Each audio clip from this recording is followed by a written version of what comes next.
Gente querida, que alegria ter vocês aqui para mais um episódio da série A Bíblia Toda. Estamos analisando o livro de Gênesis. No vídeo passado falamos sobre a criação dos céus e da terra. No vídeo intitulado O que é o Universo. Se você ainda não assistiu este vídeo, assista, vale muito a pena. É só clicar no link que aparecerá agora aqui em cima. Foi muito legal ver que após o lançamento do vídeo sobre o universo, na mesma semana, a Fundação Nacional de Ciências divulgou a primeira imagem já feita de um buraco negro, sendo a primeira vez que astrônomos conseguiram captar precisamente a imagem do buraco negro, um fenômeno invisível, no qual a força da gravidade é tamanha que suga tudo ao seu redor. E até então, conhecido apenas em ilustrações. A imagem ela foi criada por uma rede de 8 telescópios, alocados em diferentes partes do mundo. Foram estudados 2 buracos negros.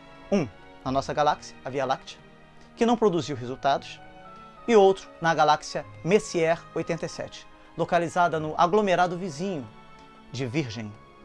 Este sim, bem maior que o primeiro. Ele teve êxito e resultou na imagem divulgada. O buraco da Messier 87 está a 55 milhões de anos-luz da Terra, tem cerca de 100 bilhões de quilômetros e 6,5 bilhões de vezes a massa do nosso Sol. Não há como imaginar a força gravitacional ao redor dele. O que dizer, então, da força do braço forte do Senhor? Este é o Deus a quem servimos, Todo-Poderoso. Assista ao vídeo sobre o universo, combinado? Tenho certeza de que a sua visão sobre o ser de Deus vai ser muito ampliada. Hoje analisaremos uma teoria que, apesar de ser antibíblica, é bastante conhecida e tem alguns teólogos respeitáveis que a defendem. Daí, faz-se necessário um maior esclarecimento sobre esse assunto. Gênesis 1, versículos de 1 a 2, diz assim: No princípio, criou Deus os céus e a terra. A terra, porém, estava sem forma e vazia. Havia trevas sobre a face do abismo e o Espírito de Deus pairava por sobre as águas. A teoria a qual me refiro é conhecida como a pré-criação ou a teoria do intervalo ou a teoria do gap. Você já ouviu falar nisso?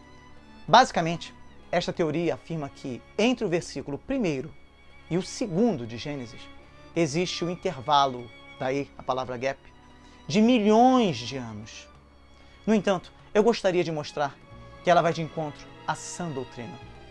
A teoria do intervalo, the gap theory, apesar de existir de forma esporádica durante séculos, veio ganhando força através de 2 figuras no mundo evangélico. Dr. Thomas Chalmers, que nasceu em 1780 e morreu em 1847, que foi fundador da Free Church of Scotland, e Scofield, na sua Scofield Reference Bible, publicada com notas de rodapé em 1917. No entanto, a razão principal desta teoria era tentar explicar a Bíblia à luz do evolucionismo, que estava ganhando muita proeminência no século XIX. Podemos resumir esta teoria herética da seguinte forma.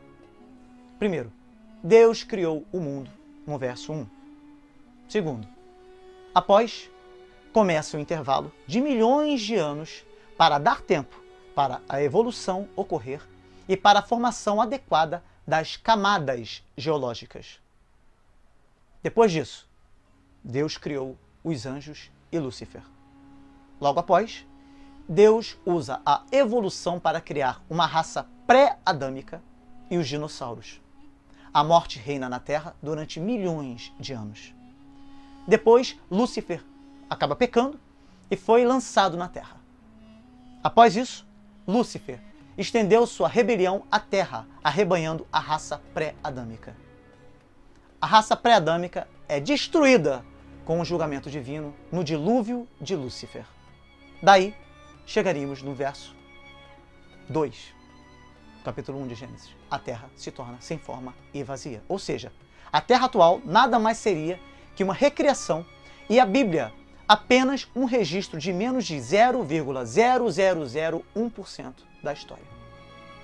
Antes de qualquer coisa, é importante saber que o pensamento teológico reformado defende a criação em 6 dias. Segundo o próprio Calvino, A criação do universo incluiu a criação de seres angelicais. Em sua obra Institutas, no volume 1, capítulo 14, do 5 ao 19, ele fala sobre isso. Bem como da humanidade. Institutas, volume 1, capítulo 15.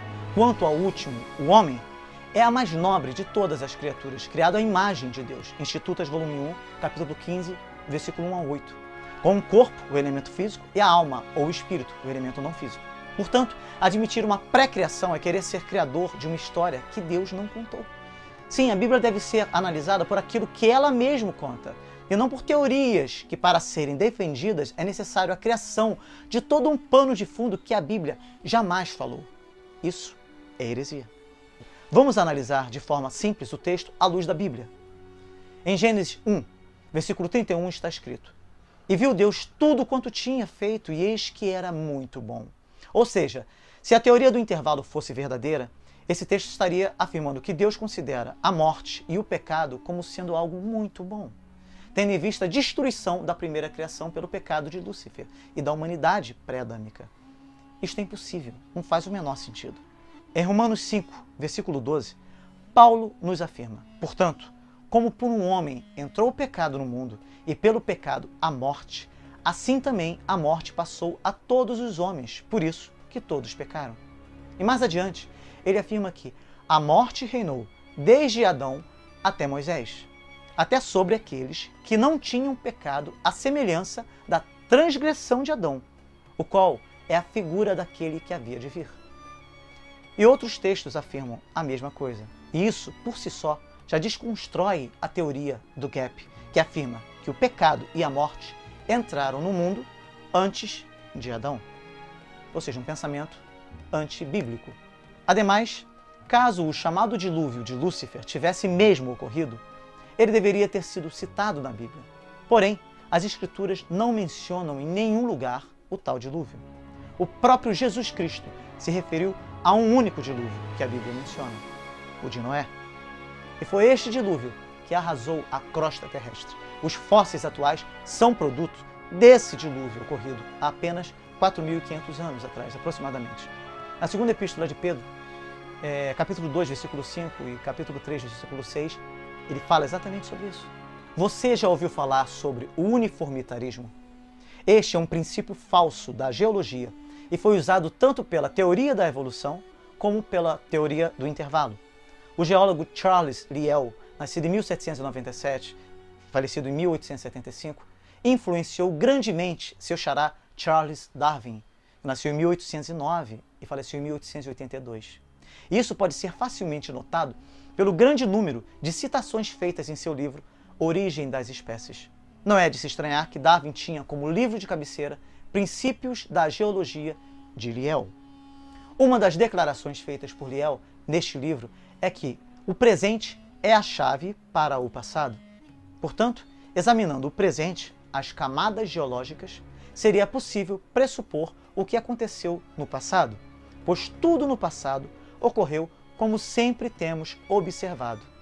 Tudo muito lentamente, uniforme, sem catástrofes. Tá? E este é um ponto singular, sem catástrofes. Pois pela sua própria definição, o uniformitarismo não admite catástrofes globais ou significativas, sob pena de se inviabilizar todo o sistema de classificação das camadas geológicas que depende das lentas deposições. Todavia, a teoria do intervalo contradiz a si mesma ao defender o dilúvio de Lúcifer. Ou seja, toda a explicação de que foram necessários milhões de anos, de lentas deposições para a formação das camadas geológicas é completamente destruída pelo dilúvio de Lúcifer, que essa mesma teoria criou. Ou seja, o dilúvio de Lúcifer, que eles inventaram, destrói os traços dos milhões de anos, que é o motivo de se ter elaborado a teoria do intervalo. Deu para entender quão fraca e antibíblica esta teoria é? Ademais, a fossilização ocorre através de um rápido sepultamento do ser vivo, ocasionado por alguma catástrofe. A resposta, então, para a existência de fósseis é a existência de uma catástrofe e não a combinação dela com longas eras, que é a essência da teoria do gap. E a afirmação de que a terra estava sem forma e vazia por causa do dilúvio de Lúcifer é fraquíssima também, pois o texto bíblico nos diz que a terra estava sem forma e vazia. E o verbo hebraico aqui não pode ser traduzido como tornou-se sem forma e vazia. Não. A terra não veio a se tornar sem forma e vazia. A terra era sem forma e vazia. Nada causou, fez com que ela se tornasse sem forma e vazia, como o dilúvio, como eles dizem, o dilúvio de Lúcifer. Ela estava daquele jeito. Portanto, a teoria do gap, ou do intervalo, não encontra a menor base bíblica em sua defesa. Muito pelo contrário. Afirmar esta mera teoria é negar inúmeras afirmações bíblicas. Ou seja, negar a Bíblia é tomar o lugar do Criador e acabar criando a sua própria história. Caso você tenha interesse em saber um pouco mais sobre este assunto, eu recomendo fortemente o artigo de José Pedro Monteiro. Tá? Você pode encontrar esse artigo no site Sola Escritura. Basicamente, todos os pontos que abordei aqui também estão presentes neste artigo. E eu já aproveito para fazer uma citação contida neste artigo. Êxodo 20:11 dá o golpe de misericórdia na teoria do intervalo. Declara o próprio Senhor da Escritura, feita por seu próprio dedo. Ver Êxodo 31, versículo 18. Porque em 6 dias fez o Senhor os céus e a terra, o mar e tudo quanto neles há, e ao 7º descansou. Portanto, abençoou o Senhor o dia do sábado e o santificou. Gênesis 1:1, meu irmão, estava no primeiro dia de 24 horas da criação feita pelo amoroso Deus, de modo perfeito, súbito, sobrenatural, sem a evolução e sem a contaminação do pecado. E eu termino este vídeo com a afirmação de A.W. Tozer. Ele disse o seguinte: o cientista moderno perdeu a Deus no meio das maravilhas do mundo de Deus. Que longe de perder a Deus, as Escrituras possam fazer você encontrar a Deus. As Escrituras possam fazer você encontrar a Deus. E que este vídeo seja mais um instrumento nas mãos do Deus de eternas misericórdias. Ore comigo. Deus Todo-Poderoso, capaz de do nada trazer à existência tudo o que existe. Tu és infinitamente maior que a tua criação. Que os nossos olhos possam estar abertos para contemplarem a tua infinita bondade, glória e beleza. Senhor, nos ensine a nos regozijar em tua presença e tira de nós toda a raiz de incredulidade de nosso coração. Que a nossa visão pequenina e superficial da sua grandeza possa ser transformada. Somos chamados para estar para sempre na sua presença, para louvá-lo e gozá-lo eternamente. E embora não saibamos o que isso realmente significa, enche-nos de alegria agora mesmo. Alegria que todo aquele que foi salvo eternamente deve ter diante do seu Redentor. E que esta alegria seja a nossa marca na vida das pessoas. Em nome de Jesus, aquele pelo qual tudo veio a existir. Amém.